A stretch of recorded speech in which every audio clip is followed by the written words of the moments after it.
नमस्कार।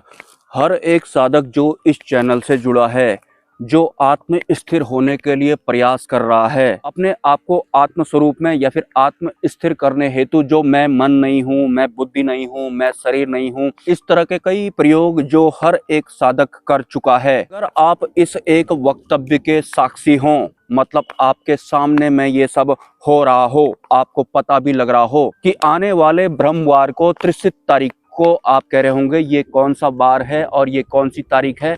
इन वारों और इन तारीखों के अलावा कोई अन्य तारीख भी हो सकती है, लेकिन उस दिन वास्तव में कोई एक आत्म स्थिर होने वाला है, आत्म भाव में पूर्ण रूप से टिकने वाला है और ये आपको पता लग रहा है। हम में से कोई एक आत्म स्थिर होने वाला है, तो आपको कैसा लगेगा? जिस आत्म स्थिरता के लिए आप प्रयास करके भी देख चुके हैं, ना प्रयास करके भी देख चुके हैं, हर तरीके के प्रयोग आप करके देख चुके हैं, थोड़ा बहुत कोई आत्म स्थिर हो भी रहे हैं तो वो परमानेंटली नहीं हो रहे हैं।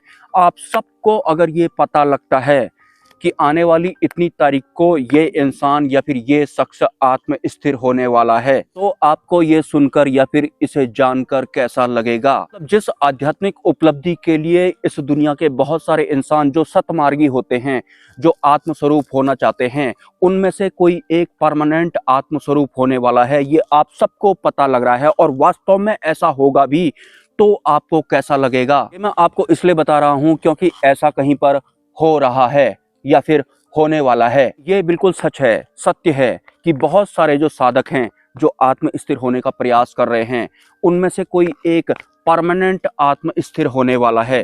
हालांकि अंतिम गुरु की कृपा से वो होगा, लेकिन उस साधक ने भी अपनी तरफ से कोई कमी नहीं छोड़ी। और वैसे भी आत्म स्थिरता उससे प्राप्त होती है जो मन के विपरीत जाने लगता है। ये बताना मैंने बहुत ज्यादा जरूरी समझा क्योंकि ऐसा कहीं पर हो रहा है। मैं बोल रहा हूँ तो आपको यकीन कर लेना है। इसके अलावा बहुत जल्दबाजी में मैं आज यहाँ पर आया हुआ हूँ। मुझे माता आदिशक्ति के धाम पर जाना है और अन्य 2-3 जगहों पर और जाना है, और मे भी मुझे इस वीडियो के तुरंत बाद या फिर आज रात को या फिर कल सुबह मॉर्निंग में निकलना पड़ेगा। जैसा कि मैंने कुछ दिन पहले बताया था कि धाम की तरफ से मुझे बुलावा आया है और अन्य जितने भी साधक वगैरह जुड़े हुए हैं उन्हें भी बुलावा आया हुआ है।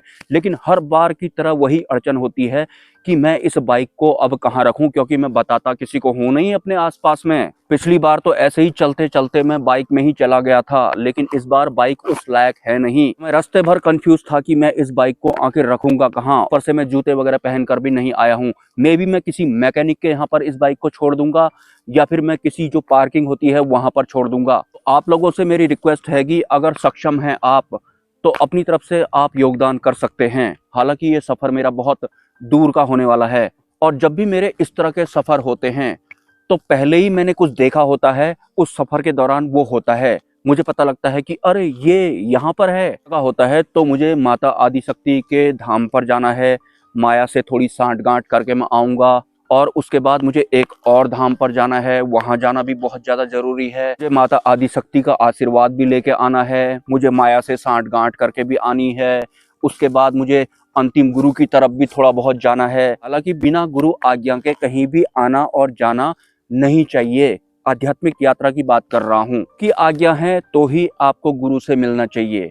गुरु की आज्ञा नहीं है तो आप एज ए टाइम पास जा सकते हैं या फिर आपका अपना पर्सनल भाव होगा उस वजह से जा सकते हैं।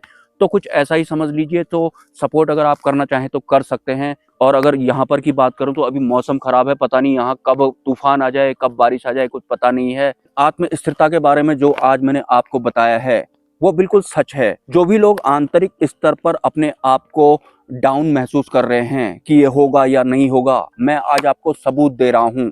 किसी एक के साथ में ऐसा इस वक्त इस वीडियो बनाने के दौरान हो रहा है, वास्तव में होता है ये। लेकिन हमेशा आपको ध्यान रखना है कि बिना गुरु आज्ञा के आपको कुछ एक्स्ट्रा अपनी तरफ से नहीं करना है। आप अगर एक्स्ट्रा अपनी तरफ से कुछ करेंगे तो वहां आपका कर्ता शामिल हो जाता है या फिर मैं और मेरा या फिर अहंकार वगैरह शामिल हो जाता है। इसे आपको समझना पड़ेगा। और अगर कोई अन्य साधक भी धाम पर आ रहे हैं तो मुझसे ज्यादा पर्सनल ना हो, मतलब पर्सनल टॉक वगैरह ना करें, क्योंकि जैसे आप हैं वैसे ही मैं वहां पर जा रहा हूँ।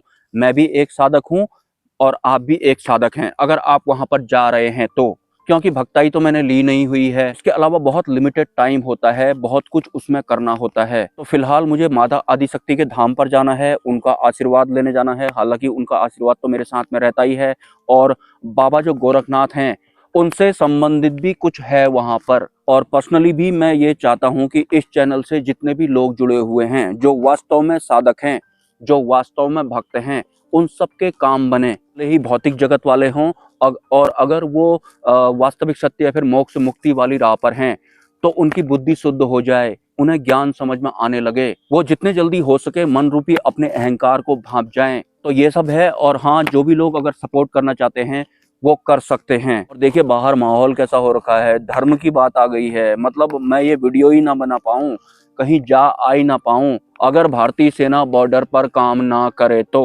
वो करना भी बहुत ज्यादा जरूरी है, वरना मैं ये वीडियो भी नहीं बना पाऊंगा और आप लोग देख भी नहीं पाएंगे। धर्म की रक्षा तो करनी ही पड़ती है। मिलते हैं किसी नेक्स्ट वीडियो में। नमस्कार।